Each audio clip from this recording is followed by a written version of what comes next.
Sri Lanka, Colombo, Sri Lanka.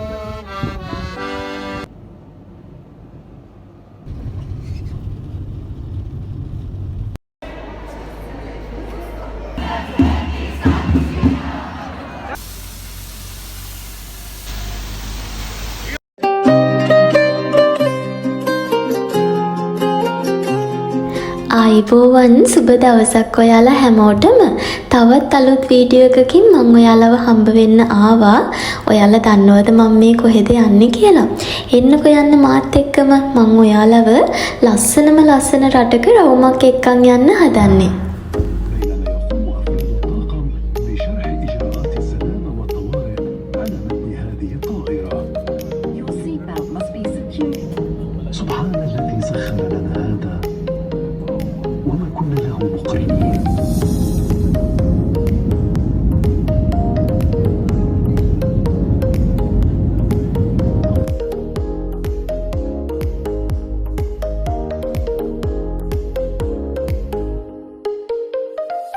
UAE වල ඉන්න අපිට අපේ එමිරේට්ස් ID එක හරහා ලෝකේ තියෙන ලස්සන රටවල් කිහිපයකටම හරිම පහසුවෙන් travel කරන්න හැකියාවක් ලැබිලා තියෙනවා. ලංකාවේ ඉඳලා අපිට ලේසියෙන් travel කරන්න බැරි මේ වගේ ලස්සන රටවල් වලට travel කරන්න අපේ එමිරේට්ස් ID එක හරහා මේ ලැබිලා තියෙන අවස්ථාව නම් ඇත්තටම ගොඩාක් වටින දෙයක්.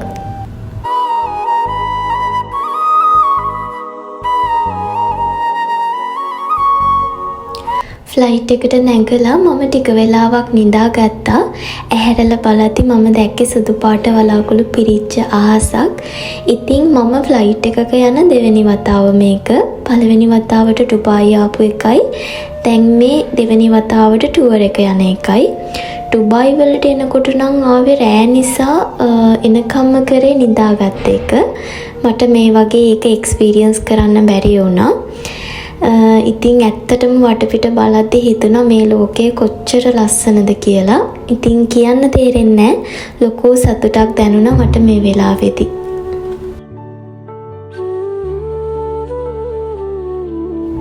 දැන් මං මෙච්චර වෙලාවක් යනකම්ම කිව්වේ නැහැනේ යන රට මොකක්ද කියලා. මම යන්නේ ජෝර්ජියා වලට. මේක යුරෝපය සහ ආසියාව දෙකටම අයිති රටක්. ස්වභාවිකව හරිම ලස්සන රටක් තමයි ජෝර්ජියා කියලා කියන්නේ. අපි මේ ටුවර් එක ගියේ 2025 මැයි මාසේ. එතකොට මට YouTube channel එකක් තිබ්බේ නෑ. ඒත් මම කොහොමත් යන තැන්වල වීඩියෝ ක්ලිප්ස් එකතු කරන කෙනෙක්. ඒක නිසා දැන් මගේ channel එකේ මගේ මේ ටුවර් එක්ස්පීරියන්ස් එක ඔයාලත් එක්ක ෂෙයා කරගන්න පුළුවන් වුණා. ඉතින් මට ගොඩක් දේවල් මගහැරිලා තියෙනවා මේ ටුවර් එකේ. ඒත් මං හිතුවා තියෙන ක්ලිප්ස් ටික එකතු කරලා මේ වගේ වීඩියෝ එකක් අප්ලෝඩ් කරන්න ඕනේ කියලා. අපි මේ රටට එනකොට හරිම සෞම්‍ය දේශගුණයක් තමයි තිබ්බේ. හැමෝම දන්නවනේ ඩුබායි කියලා කියන්නේ ගොඩක් රස්නේ රටක්. ඉතින් එහෙම ඉඳලා මේ වගේ ආවම ඇඟට පුදුම තරම් සනීපයක් දැනුණා. හොඳම දේ කියන්නේ අපි ආපු දවසේ මෙහෙට හොඳටම වැස්ස. ඉතින් මම කොහොමත් වැස්සට, හුළඟට, මේ කොළම පාට වටපිටාවට හරිම ආස කරන කෙනෙක්. ඉතින් ඒක නිසා ලොකු සතුටක්, සැනසීමක් දැනුණා එදා මේ ආපු ගමන ගැන.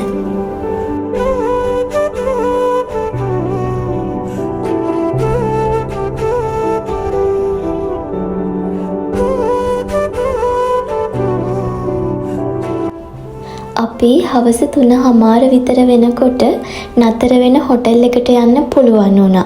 ඒක නිසා ඉක්මනට ඇඳුමක් එහෙම චේන්ජ් කරගෙන එළියට ආවා. මොකද ඉවසීමක් නැතිව හිටියේ මේ රට මොන වගේද, මිනිස්සු කොහොමද, එතකොට කෑම බීම මොන වගේද තියෙන්නේ කියලා එක්ස්පීරියන්ස් කරන්න. ඉතින් එහෙම එළියට බහලා එනකොට මෙන්න මේ යාළුවව තමයි අපිට ඉස්සල්ලාම හම්බ වුණේ.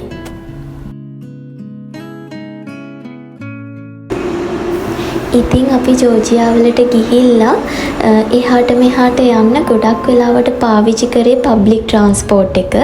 මොකද මං හිතුවා ඒක ගොඩක් හොඳ එක්ස්පීරියන්ස් එකක් වෙයි කියලා ටැක්සි එකක යනවට වඩා.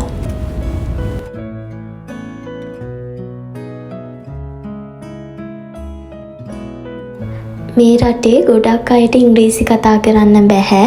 මෙයාලා පාවිච්චි කරන්නේ මෙයාලගේ ජෝර්ජියන් ලැන්ග්වේජ් එක. ඒත් සමහර අයට රෂියන් කතා කරන්නත් පුළුවන්. ඉතින් කමියුනිකේට් කරද්දී නම් අපි ටිකක් විතර කරදර වුණා. ඒ වගේම තමයි මේ රටේ පාවිච්චි කරන කරන්සි එක ජෝර්ජියන් ලාරි ජෙල් කියලාත් කියනවා. ඉතින් අපි ඩුබායි වලින් එනකොට මෙයාලගේ කරන්සි එක එක්ස්චේන්ජ් කරගෙන තමයි ආවේ. අපි නතර වෙලා හිටියේ ජෝර්ජියාවල මේන් සිටි එකේ. ඒ කියන්නේ තිබිලිසිවල. ඒ වගේම තමයි අපි වෙනමම ඇප් එකක් යූස් කරලා අපි ඉන්න දවස් ගානට හරියන්න ටුවර් පැකේජ් බුක් කරලා තමයි ආවේ. ඉතින් මෙහි එද්දි ඒ මෙතඩ් එක ෆලෝ කරපු එක අපිට ගොඩාක් ලේසි වුණා. මට මතක විදිහට Get Your Guide කියන ඇප් එක තමයි අපි යූස් කරේ. ඉතින් ඒකේ තියෙනවා අපිව පිකප් කරන ප්ලේසස් ටිකක්. ඒ ප්ලේස් වලින් අපිට ළඟම එක තැනකට අපි ගිහිල්ලා හිටියාම අදාළ කම්පැනි එකේ වෙහිකල් එක ඇවිල්ලා පැකේජ් එක බුක් කරද්දී අපිට ඉෂුව කරනවා ටිකට් එකක්. ඉතින් ඒක චෙක් කරලා අපිව වාහනයට ගන්නවා. ඉතින් ඒ වාහනේ යද්දී අපිව ගයිඩ් කරන්න කෙනෙකුත් ඉන්නවා. එයා ඉංග්‍රීසි වලින් තමයි ගොඩාක් දේවල් එක්ස්ප්ලেইন කරන්නේ. ඒ වගේම තමයි අපිට ඇප් එකෙන් බලන්න පුළුවන් අපේ ට්‍රිප් එකට යන පැය ගාන කීයද, ආපහු රිටර්න් වෙන වෙලාව. ඒකේ මේ ඔක්කොම ඩීටේල්ස් මෙන්ෂන් කරලා තියෙනවා.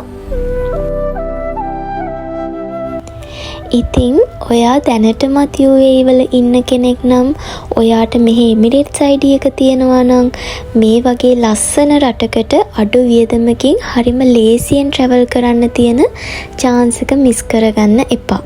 මොකද එමිරේට්ස් ID එක තියෙනවා නම් කිසිම වීසා process එකක් නැතිව on arrival free visa ඔයාට ලැබෙනවා දවස් 90කට. හැබැයි පොඩි requirement ටිකක් තියෙනවා. මම ඒ ටිකත් මේ වීඩියෝ එකේම මෙන්ෂන් කරන්නම්කෝ. මම මේ ටුවර් එක ගියේ 2025 නිසා සමහරක් විට මම මේ කියන දේවල් මේ වෙද්දි වෙනස් වෙලා ඇති. ඉතින් මම අර කියපු රික්වයර්මන්ට් ටික තමයි ඔයාගේ එමිරේට්ස් ID එකයි පාස්පෝර්ට් එකයි අවම වශයෙන් මාස 6ක්වත් වැලිඩ් වෙන්න ඕනේ. එතකොට ඔයාට අනිවාර්යයෙන්ම travel insurance එකක් තියෙන්නත් ඕනේ. ඔයා රටට ඇතුල් වෙන දවසේ ඉඳලා ඔයා රටෙන් පිට වෙන දවස වෙනකම්ම ඒ travel insurance එක වැලිඩ් වෙන්නත් ඕනේ.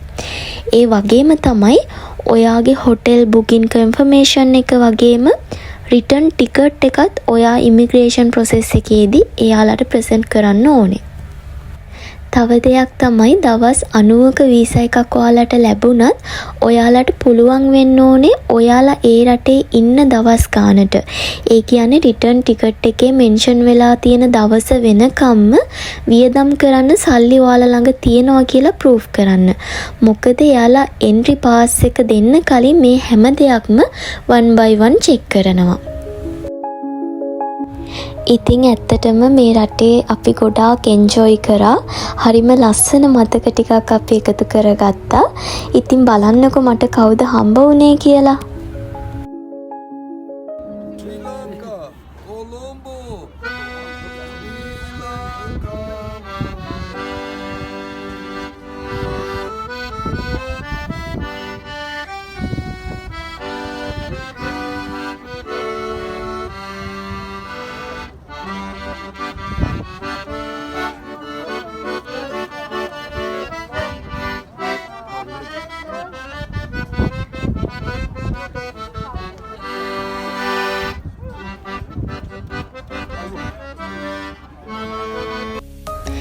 දැක්ක නේද අපේ නැෂනල් සෝන් එක එයා ලස්සනට ප්ලේ කරා.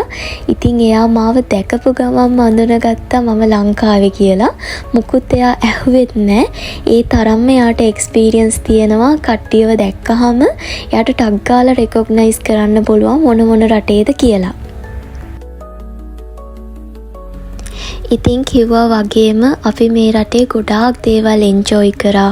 ගොඩාක් පාක් වලට ගියා, ලස්සන තැන් වලට ගියා. හැබැයි මට ගොඩක් දේවල් මිස් වෙලා තියෙනවා. ස්පෙෂලි මම මේ රටේ කාපු දේවල්. මෙහි මට බත් නම් කන්න බැරි වුණා. ඉතින් මෙයාලට ආවේනික වෙච්ච ගොඩාක් රස කෑම තියෙනවා. මට මතකයි මම කෑවා ඩම්ප්ලින්ග්ස් වගේ දෙයක්. ඒකට මෙයාලා නම් කියන්නේ කින්කාලි කියලා. ඊට පස්සේ කචාපුරි කියලා දෙයක් කෑවා. ඒක ඇතුලේ තනිකරම තියෙන චීස්. හරිම රහයි මෙයාලගේ ඩිෂස්.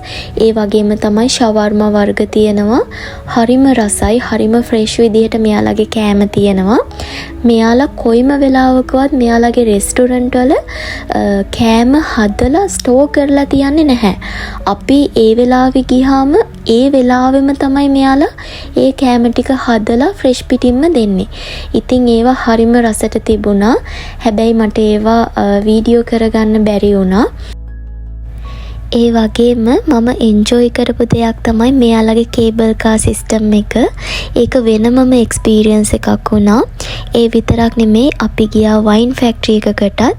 ඉතින් අර වතුර වගේ ටැප් එක ඕපන් කරලා දෙන්නේ වයින්. කැමති තරමක් මේවා ටේස්ට් කරන්න පුළුවන්.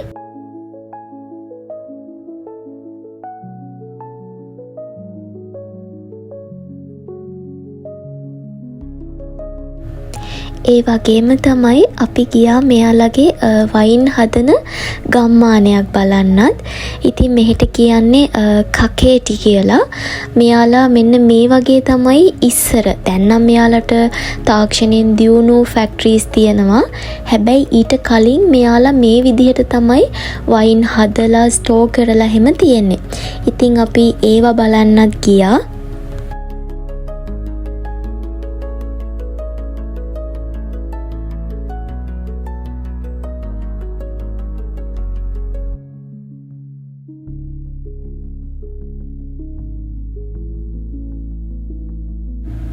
වයින් වලට වගේම මේ ජෝර්ජියාවල හනී වලටත් ගොඩාක් ලොකු තැනක් තියෙනවා. මොකද මෙයාලා ස්වභාවික දේවල් වලින් හරිම රස පිරිසිදු හනී වර්ග එහෙමත් හදනවා.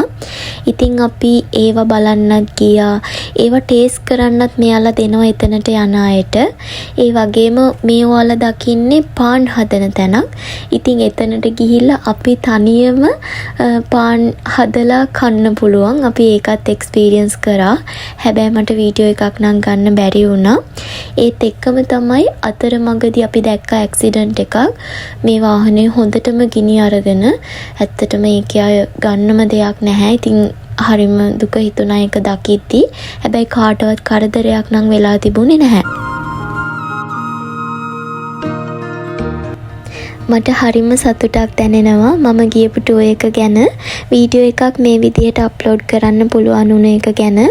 මොකද මේවා හරි ලස්සන මතක සටහන්.